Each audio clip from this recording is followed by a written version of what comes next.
Hi, everyone. Good afternoon, and welcome to Ocean Expert Exchange. Scientists in every Florida school and the ANGARI Foundation are super excited to have you join our live webinar events with ocean science and technology experts.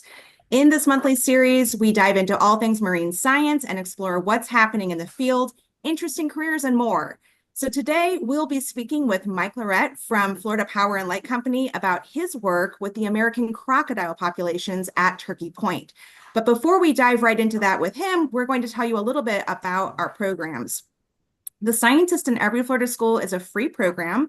We're housed at the University of Florida's Thompson Earth Systems Institute and have a mission to engage Florida K-12 teachers and scientists in our teachers and students in cutting-edge research by providing scientist role models like today and experiences that we hope will inspire future stewards of our planet.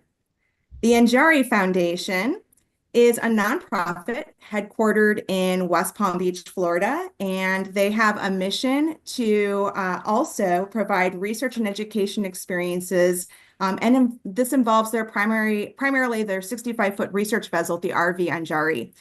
So in case you missed it, on today's previous slides, we'll remind you that you can ask any questions of our scientists by typing them in the chat box, and we'll get to them shortly. So at this time, I am going to go ahead and introduce you all to our biologist today, Mike Lloret. Mike, I'm going to go ahead and stop share, and you're more than welcome to share your slides, and we'll turn it over to you at this point. Thank you, Stephanie. Of course.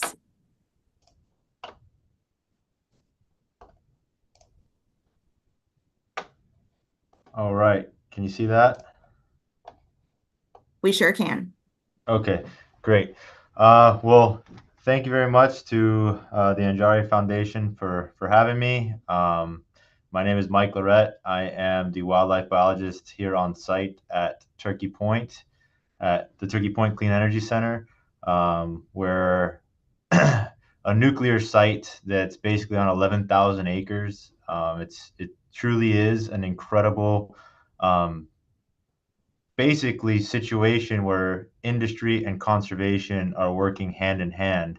And it truly is an amazing story that I'm excited to tell you a little bit more about. So here's a picture of the plant. The crocodile program, was first established in 1978 after the accidental discovery of a crocodile nest in 1977. So essentially what happened was in the 60s and 70s, this series of canals was dug out as a way of cooling, secondary cooling for the power plant. And it actually ended up being accidental perfect habitat for crocs. So since that accidental discovery of the nest, basically FPL has been monitoring the American crocodile ever since, and the rest is history. The numbers of nests found has increased significantly because of these efforts. And as you can imagine, doing this for so long, we've been able to learn so much about American crocodiles, and we've been able to modify habitat for them that's ideal for them. Hey, Mike, I don't mean Yes. to interrupt, but I don't think your slides are progressing, and I just wanted to inform you. Okay. So am I still on the first page? You're still on the front page, and it looks like you might be in the presenter slides instead of the view slides. Okay. Let's see. Did it change there? No. Huh.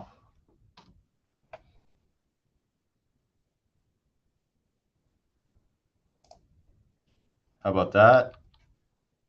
That's it. Yep, there you go. Okay. Sorry about that. So just a quick recap here. This is a picture of just the plant. It doesn't encompass all the surrounding areas. If you look all around it, it's surrounded by water. You can see the canal system in the top left there of the picture. This is a slide that I had gotten to, hadn't started yet. So thanks for getting me back on track here. This is a satellite image of the cooling canal system. So if I go back a slide, you see just the power plant, right? So if you look at this picture, just the power plant is essentially this little area up here in the top right corner. But all of this land is our responsibility as well, and what I monitor for wildlife.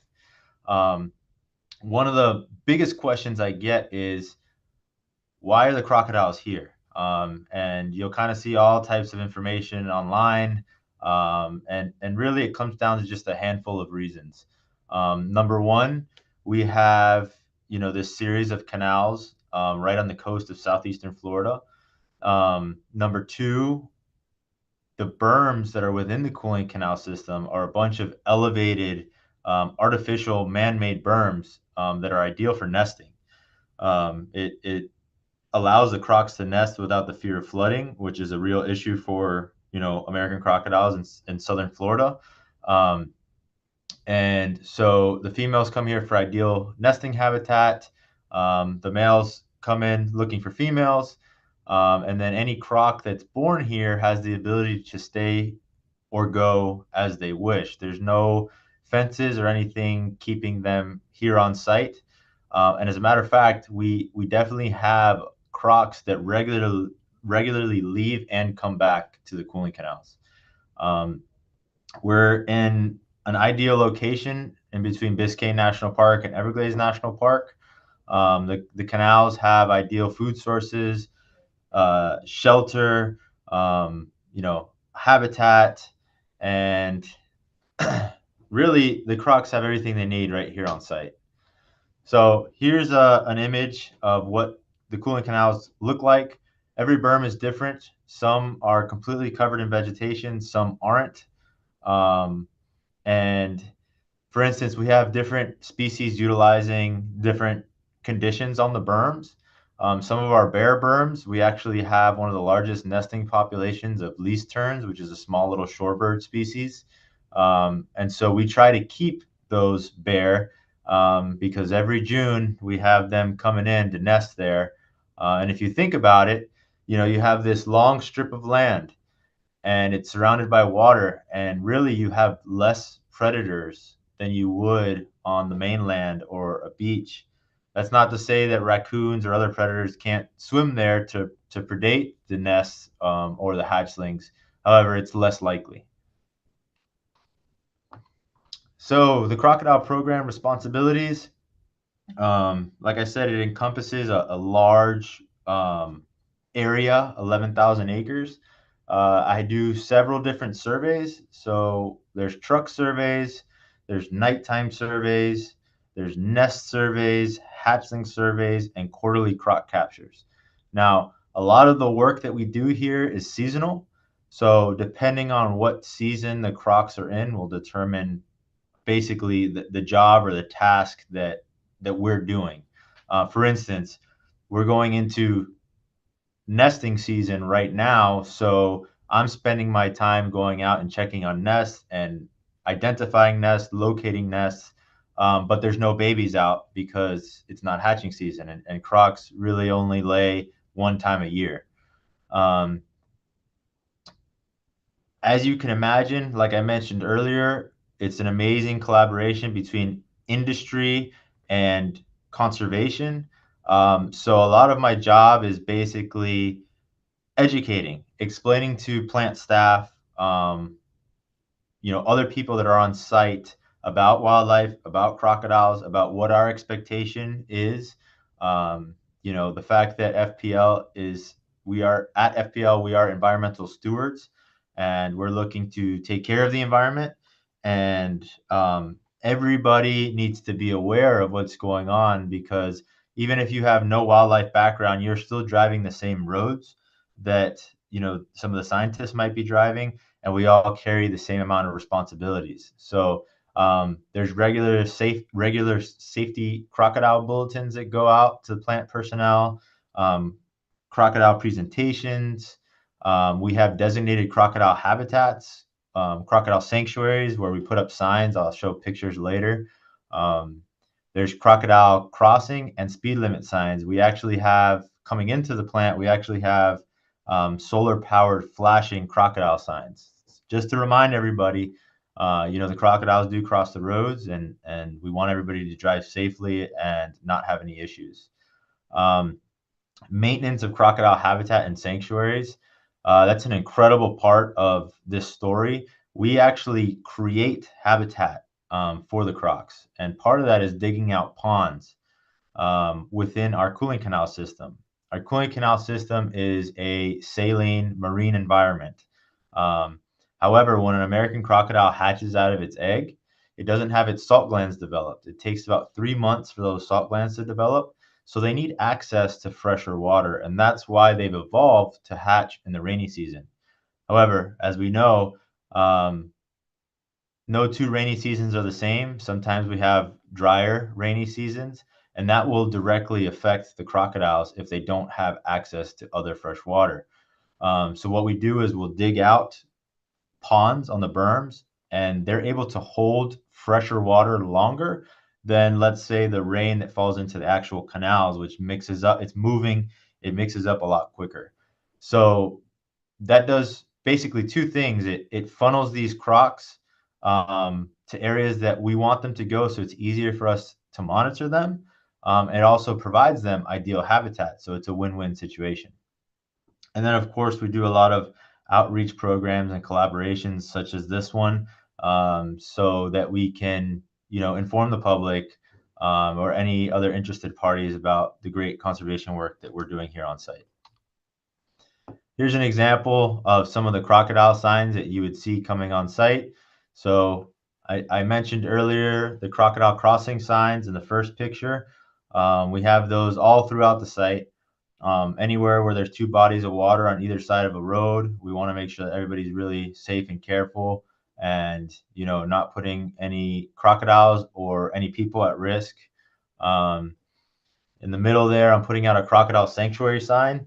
And basically, a crocodile sanctuary on site is an area that we sign off where it has ideal either habitat, something like a pond, or ideal nesting substrate, or both. And basically, nobody's allowed to go into those areas without speaking to the biologist. So it's just another tool that we use. Obviously, the crocodiles don't read the signs and move in. It's more of us chasing after the areas that the crocodiles like and making sure that nobody negatively impacts them. And then crocodile nesting areas. If we have a nesting area that pops up in a peculiar place, somewhere out of the ordinary, we'll definitely flag it down and make sure that there's nothing or no one that's going to be bothering it. So habitat creation, like I said, this is one of the things that I'm most proud of that we do. Really incredible.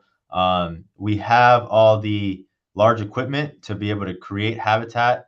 So you can see in the middle here, the main picture, that's our amphibious backhoe.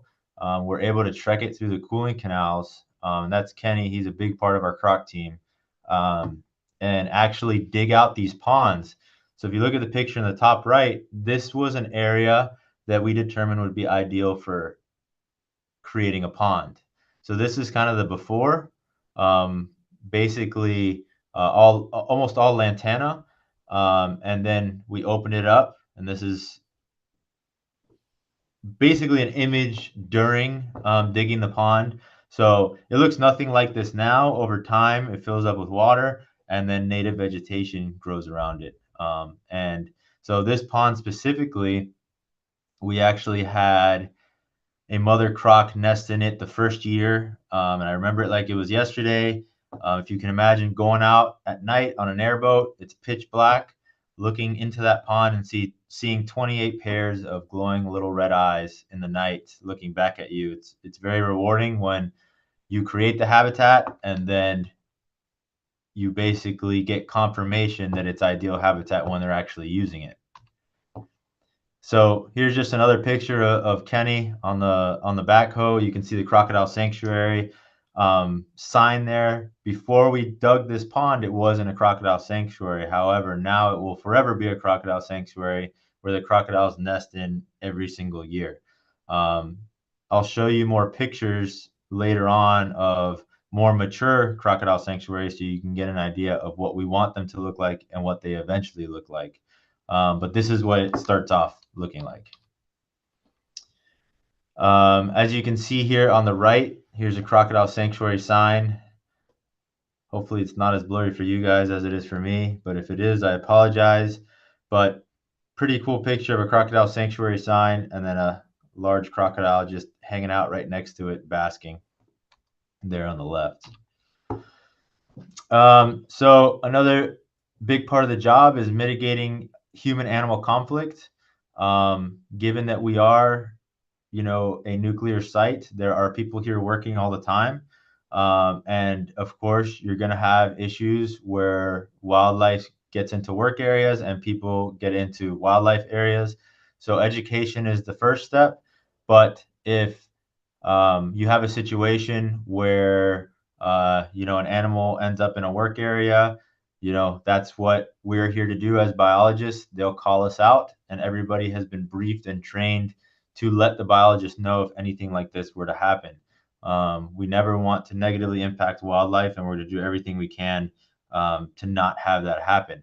So in the first picture, you can see an eastern diamondback rattlesnake in the road. Basically, we would instruct somebody to report this situation right away, stop your car. Obviously, don't get close to the animal, report it to us. And usually, in a situation like this, you just wait and they'll go ahead and slither off the road and you can just go along your way.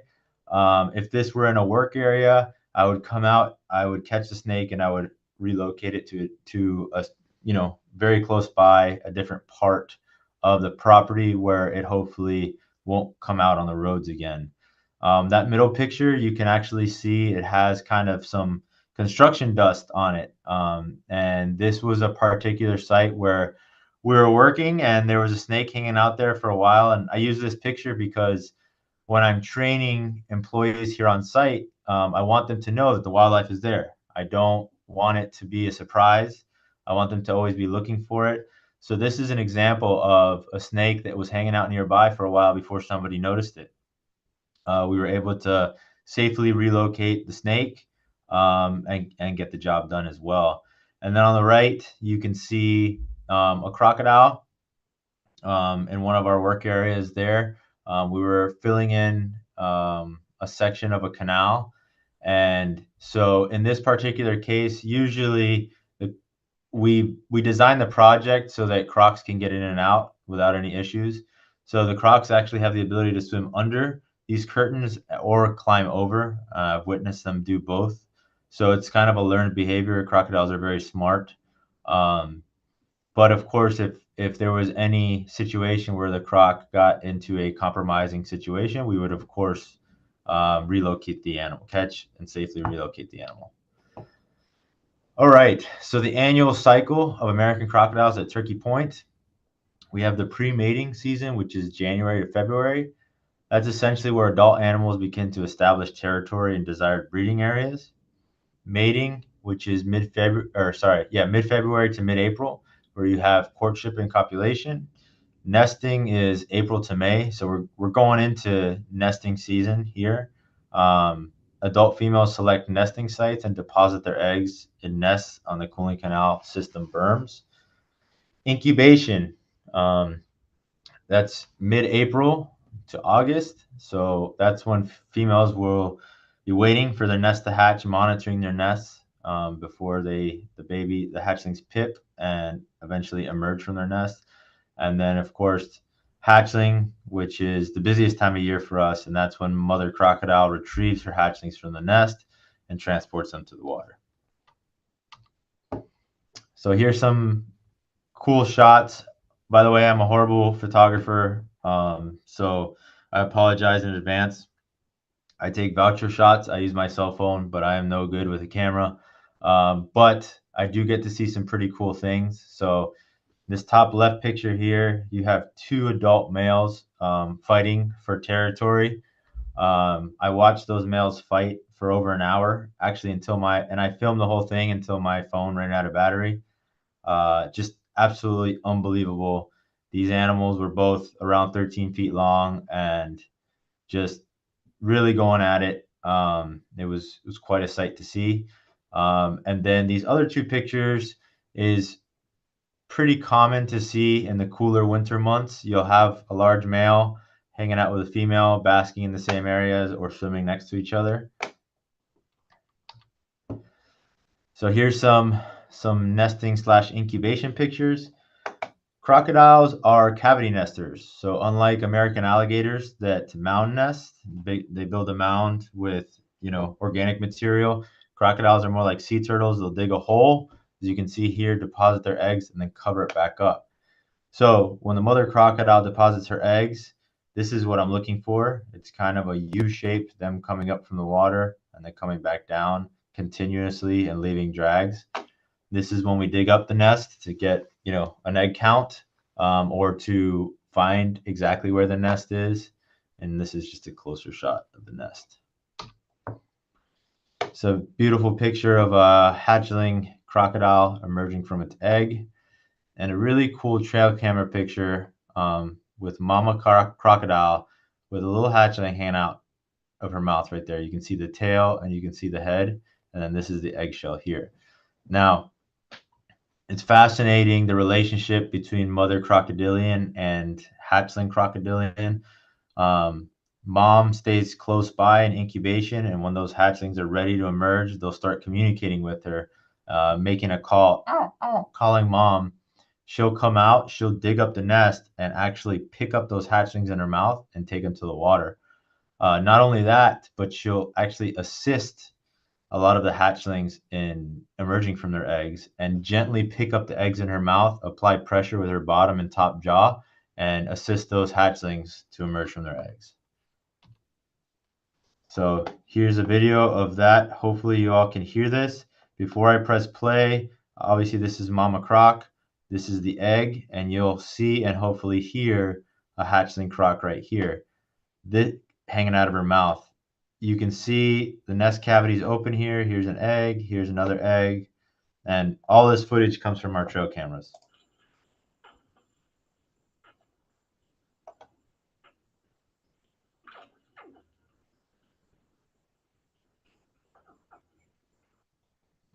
I'm going to go ahead and play it one more time. And if you notice, there's more hatchlings flailing in the nest.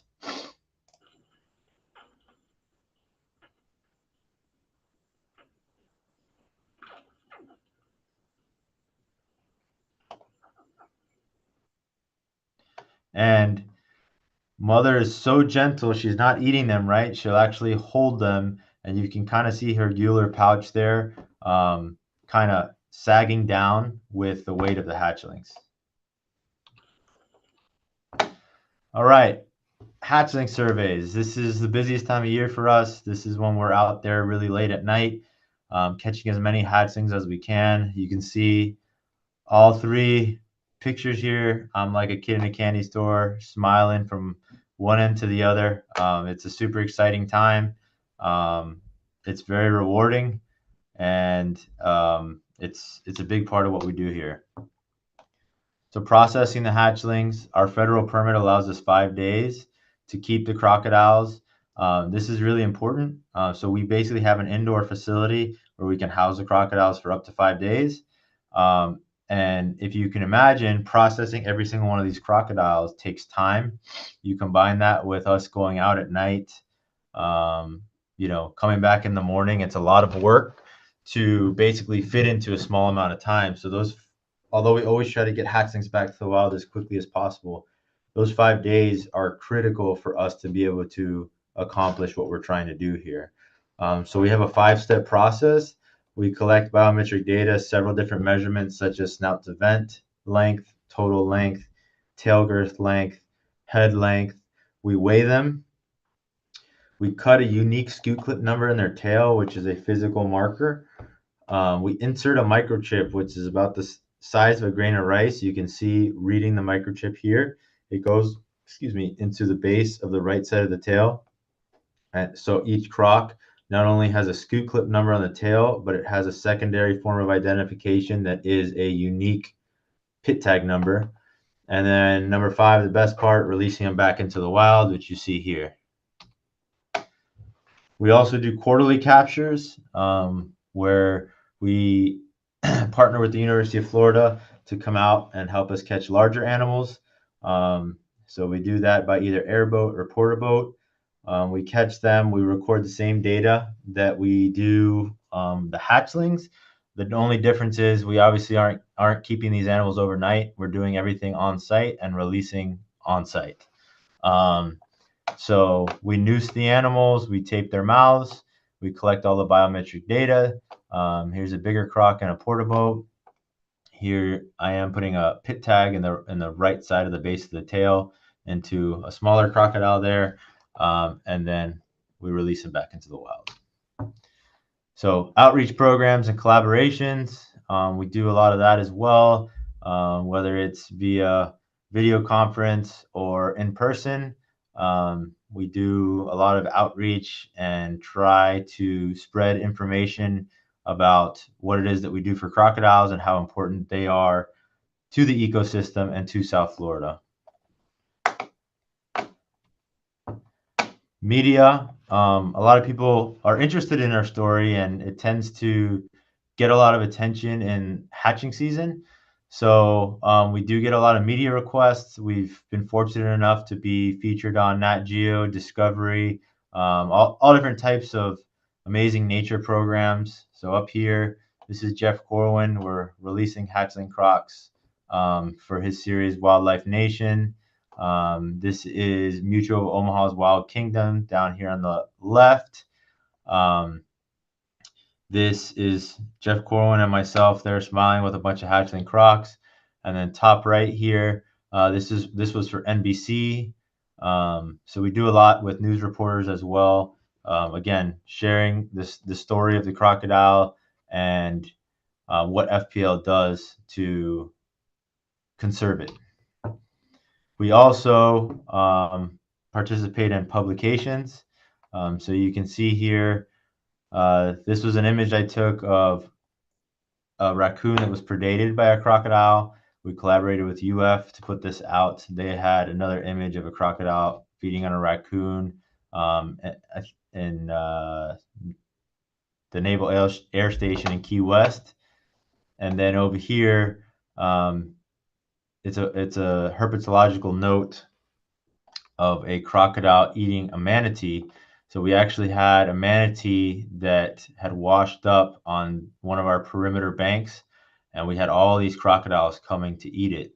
And so it was one of the first times that this was actually documented. So we got some really amazing footage. You can see actually 1, 2, 3 crocodiles. We actually had up to 6 crocodiles feeding on the carcass at one time. Camera traps is one of my favorite things that we do here. We're able to get incredible footage from these super secretive animals. So again, you can see Mother Croc here. This is her nest cavity, and you can see the tail of one of her hatchlings hanging out of her mouth.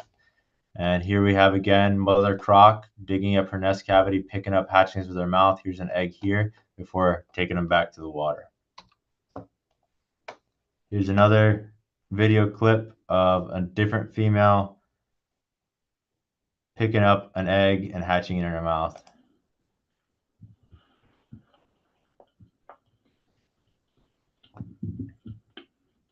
So you can see she doesn't use her teeth. She's just using the top of her jaw and the bottom of the jaw. And this egg was infertile. It was just one of the eggs that was left behind, which happens. They do have infertile eggs in their nests. But that's mom just trying to be a good mom, trying to hatch out all the eggs that she can. Here's a picture of a big male croc. It looks like he was taking a selfie next to the manatee carcass. Like I said, we got amazing footage from the crocs feeding on that. Another one there. Here's another image. I mentioned earlier about what we want our ponds to look like. Here in the background, this isn't the cooling canals. This is a pond within the cooling canals, and you can see all around it is native vegetation. An ideal nesting site here, and this is mom. Here's eggshells here, eggshells here. So she's digging with her hands and picking up with her mouth. Here's a really cool shot from 2018 of mom actually throwing the hatchlings up in the air. And you can see this hatchling has fallen out of her mouth, and there's two up in the air right here. So it just took it at the perfect time where, again, she has a way of doing this so gently, instinctually, she just knows what to do. She's basically throwing the hatchlings further back in her mouth so that she can carry more back to the water. So here's some historical data. We have an amazing data set from monitoring crocodiles for so many years. So you can see 1978, we're talking about one nest, very few hatchlings. In 2021, we actually broke the hatchling record with 565 hatchlings. And in 2023, we actually broke the nest record with 33 nests. Or I'm sorry, 2022 with 33 nests. So we've been able to stay up here, and we're looking forward to keeping the numbers up here. So other wildlife at Turkey Point, as I mentioned earlier, approximately 11,000 acres of highly protected land, prime location between two national parks. We have the FPL mitigation bank. We're always removing invasive species, invasive vegetation, and restoring native species. We have fresh, brackish, and saltwater easily accessible. Here's just some pictures of some birds. It's a killdeer with her eggs there. We have a lot of nesting shorebirds here, as I mentioned earlier, with the least terns, and their nest isn't much of anything but kind of clearing out some rocks and laying right on the ground. And this is a fresh little hatching. Here's a little blue heron, a roseate spoonbill, a green heron with a fish in its mouth. Some snakes. We have a salt marsh snake, a red face here on the left, a corn snake, a red rat snake on the top, an eastern indigo, which we have here as well. And one of the more common snake species we have here is the venomous eastern diamondback rattlesnake.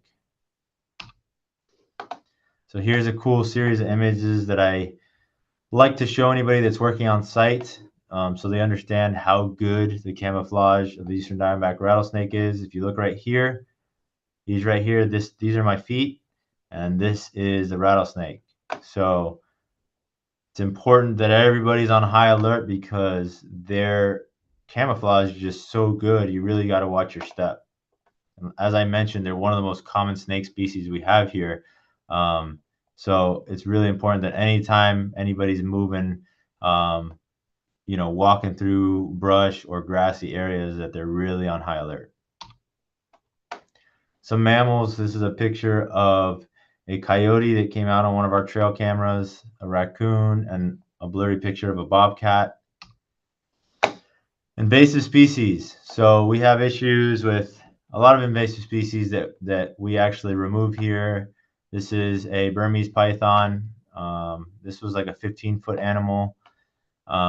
This is a hatchling Burmese python in the palm of my hand, so you see how small they start off. This is an Argentine black and white tegu, which we're having real problems with. So we have a full trap line, basically where we're trapping them 9 to 10 months out of the year. And then this is an iguana. It was a gravity iguana, so these are the eggs that it had in it. So we do have a lot of invasive species removal efforts. And as I mentioned earlier, we're lucky enough to feature our program and tell our story on many different platforms. These are two that we're very proud of. So Mutual of Omaha's Wild Kingdom is a very well-known nature show that's been around for a long time. And then this YouTube link is actually for PBS, and that actually came out at the end of 2024, so it's rather new. Anybody that wants to learn more, I encourage you to check these links out because they're a great visual to basically put the words that I'm showcasing here into action and really understand, get a better idea and illustrate what it is that we do here. And that's it. I don't know if we have any questions. Mike, Yes. yes, Mike, thank you so much for sharing your efforts to study and conserve American crocodiles today.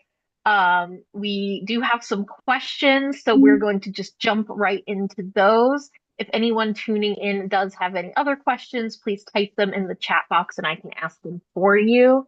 To start us off, Craig wondered if you could define the term berm for us. Okay, so a berm is basically an elevated strip of land that's surrounded by water. So we basically have just as many berms as we do canals. So something around 168 linear miles of berms as well. But basically, they're essentially 1 to 5 mile strips of land. Some of them are up to 8 feet above the water level, and some of them are just a couple feet above the water level. Great. And Isaiah asks, how many nests are you able to monitor with trail cameras? It's a great question. Trail cameras are one of my favorite tools. So the trail cameras that we use here have a cellular connection. So I actually get pictures straight to my phone. So what I'm trying to say is when you use trail cameras, it gives you a lot of information that you don't have if you're not using them. However, it creates a lot of work monitoring the cameras. So you have to find a fine balance. I can't just put 20 cameras out when time is an issue because I won't be able to monitor 20 cameras. So I essentially strategically place out somewhere in between 8 and 12 cameras while also physically going and checking other nest sites. So I use them as a tool to assist me in basically finding out when the nest hatch so that we can react to them right away, as well as getting all that great footage that we get during the incubation period, during the hatching period. So yeah. Awesome. Peter wants to know, are crocodiles native or invasive? Crocodiles are native. They're a native species that are an incredible recovery story. If we go back to the 1960s, you're talking about anywhere between 150 to 300 animals only. We've been able to protect and conserve them to get them to the point where they are now, which is about 2,500 individuals in southern Florida. And we've also had a few different people asking how you can tell the difference between a crocodile from an alligator. So crocs and alligators prefer different habitats, but they're able to be found in either or habitats. Now, a crocodile prefers a more coastal environment, a more saline environment, a more brackish environment because they have those salt glands that I mentioned earlier. So usually if somebody is at a marina in southern Florida or something like that, it's probably going to be a crocodile. With that being said, alligators sometimes are found in saltwater, but usually it's just them working their way through the body of water from one place to another. So we've and crocodiles have, of course, the ability to live in 100% fresh water as well. So they encompass two different habitats. When you look at their morphology, a crocodile has a kind of a longer, more elongated snout. An alligator has a shorter, more U-shaped snout. And then if you look at the teeth of a crocodile, the teeth from the bottom jaw, you can see them facing up and intertwine with the teeth from the top jaw like this, whereas an alligator has kind of an overbite. And when you look at it, you can only really see the teeth from the top jaw facing down. There's a lot of other differences between them, but those are kind of the main physical differences when looking at one. Isaiah has another one for you. How sensitive are the crocs to your presence? Is habituation ever an issue in terms of losing fear, or are the crocs vigilant throughout the year? That is a fantastic question. So, given our monitoring program, we have caught most of the crocodiles that utilize our site. Now, crocs are extremely intelligent, so they don't like to be caught. So what I'm trying to say is it creates this healthy fear where the crocodiles keep their distance from us because they don't want to be caught again, but we're still able to work around them and be around them. the issues usually stem from people crossing that line, doing things like feeding crocodiles. As we've mentioned earlier, they're extremely intelligent. If you give them a handout, they're going to come back for more, and that's where we have a lot of issues. They lose their natural fear of humans, and then somebody ends up getting hurt. So not only is it illegal to feed crocodiles, touch crocodiles, harass crocodiles, any of the above, it's it also has a horrible ending where either a human's going to get hurt, a pet's going to get hurt, or the crocodile's going to get hurt. And it's really important to have enough respect and maturity to not cross those lines. Sarah wonders how you got interested in crocodiles to begin with, and what schooling did you have to complete to get into the field? So I like to say I was born with it. Ever since I was a little kid, I was obsessed with reptiles, with wildlife, but reptiles specifically. And what bigger, badder reptile than the crocodile? So ever since I was a young child, as long as I can remember, I was obsessed with reptiles. Um, as far as education, um, a lot of course, I have my formal education. I graduated from the University of Miami. I studied biology and ecosystem science and policy. But most of my actual applicable experience is real life experience, field work. My usual recommendation to people is get involved with any kind of local program, anyone that'll basically allow you to volunteer to get your foot in the door, and then just see where it grows from there. Great. And Vanessa is asking if there are any issues with tegus digging up the nest. So that's what we're trying to avoid. We know that tegus eat eggs. USGS has amazing camera trap footage of tegu going back and forth to an American alligator nest and eating eggs until there were no eggs left. It has not been proven yet that tegus will dig up a crocodile nest. However, we know that tegus love eggs. So unfortunately, it's probably just a matter of time, but we're going to continue to try to avoid that as much as possible.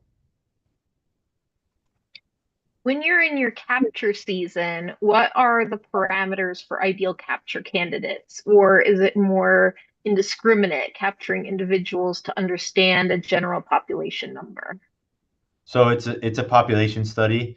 The only time certain individuals will be off limits is if we are in our third quarter surveys, which we don't want to negatively impact, mothers that might have nests or hatchlings. So our rule is basically we won't go after anything over 2 meters, but anything under 2 meters is assumed to be not a nesting animal.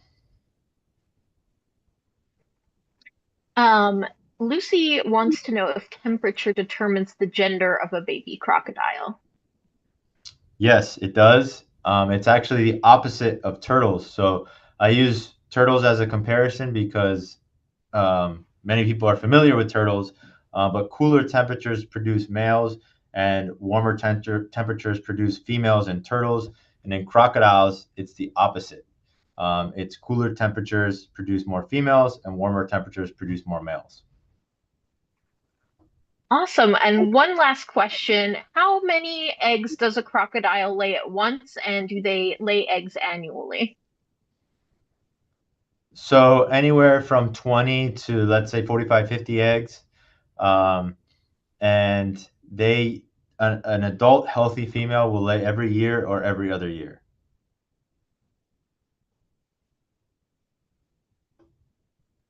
Great. Thank you so much for answering those questions for us. I think that's the end of our Q&A session. Thank you, both of you, very much. And thank you for everyone to join us here today on this call. I wanted just to point out that there are K-12 extension resources related to today's topic. You can find those. They're made available along with a recording of today's session on the UF Earth Systems YouTube channel. And for more information about either of our programs, Scientist in Every Florida School and the ANGARI Foundation, you can visit our web pages and follow us on social media. And we have just one more event for the Spring 2025 Ocean Expert Exchange Series that is scheduled for April 10th. And we will be joined by Lindy Clyde Knowles of the Bahamas National Trust, who will be sharing his work to establish and monitor and manage marine protected areas. So in the meantime, on behalf of Scientists in Every Florida School and the ANGARI Foundation, we thank everyone very much for being here today. A special thanks to Mike as well. And with that, we look forward to seeing you next time on our future Ocean Expert Exchange. Take care, everyone. Bye-bye.